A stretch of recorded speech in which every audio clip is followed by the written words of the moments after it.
So here is my shopping of Kenya shillings 10,442. I'm going to share with you how I am trying to contain my budget.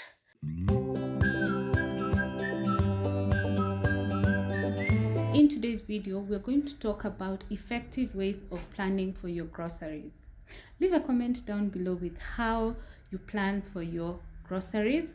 The first step is to plan your meals. You're going to take a few different approaches.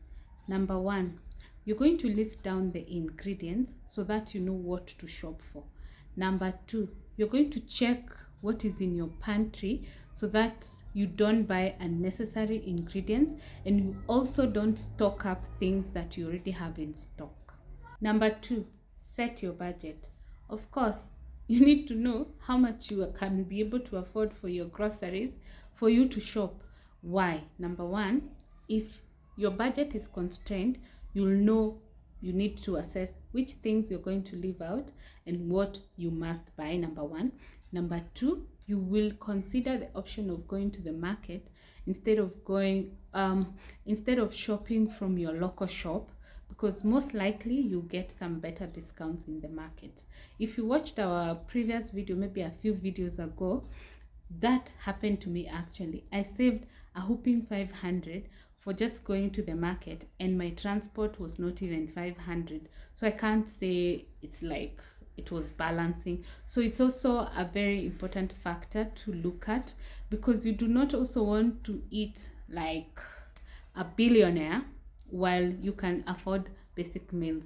Imagine when you list down your budget, you will be able to know what you have to buy and what you need not buy, and some of the things that you may need to substitute. Like for proteins, if a certain protein is expensive, you can substitute with a cheaper option. If a certain thing is expensive, you can substitute. If maybe your favorite product is expensive, you can go for the lower brand, so to speak. I don't think by being cheaper it automatically lowers the quality, but maybe that's how you might look at it. Yeah, you can also look at it from the perspective of if you can choose different brands which are cheaper. Number three, shop with a list. Remember, you have a list of the items you need to buy. So to avoid impulse buying and to avoid buying unnecessary ingredients, follow your list. You're the one who came up with it. So it just calls for you to stick to it. It makes your life and work easier. Leave a comment down below if you're actually able to stick to your list and how often you cheat. The next thing is compare prices of different brands before you pick your items. You may find a specific brand which is more or less the same quality as what maybe you ordinarily use, is the same price. So if you're on a tight budget, you can decide to substitute for that. Number one. Number two, sometimes you find store products, like if you're going to a supermarket or whatever market, the products they have branded with their name, they are kind of cheaper in some instances. I don't know whether it's competition or they intend to make you become more loyal to them, but it is, in most cases, it's cheaper. Leave a comment down below if you think otherwise. The next thing is buy in bulk.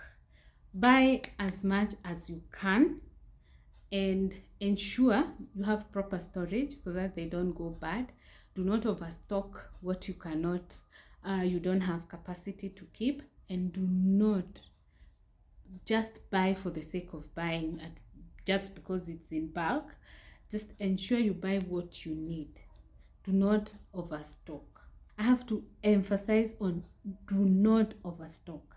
This is because you have spent money to stock something and yet you will use it maybe like 6 months to come, or maybe you will end up not using it at all. Yeah. Use coupons, discounts, sales, points that you get from your local brands.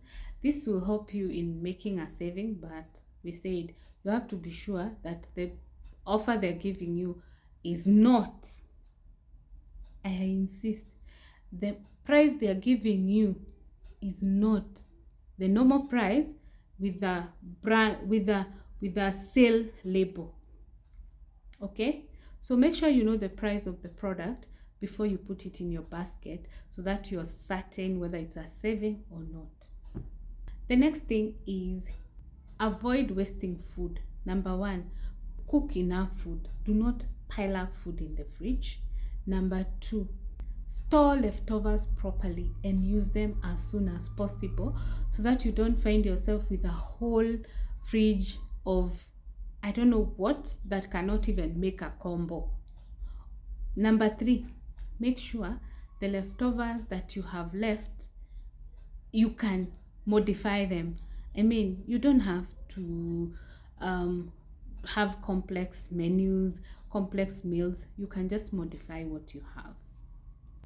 And of course, do not buy too much of perishable foodstuffs, because they're going to go bad before you use them. The last thing we're going to talk about is cook at home. If you're on a budget, cooking from scratch at home is better than buying, eating out, and buying pre-cooked food.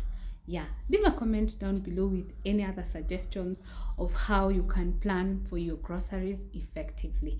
Otherwise, thank you so much for watching this video. If you're new, kindly subscribe. If you're returning, thank you so much for always coming back to watch our videos. See you on the next one. Bye.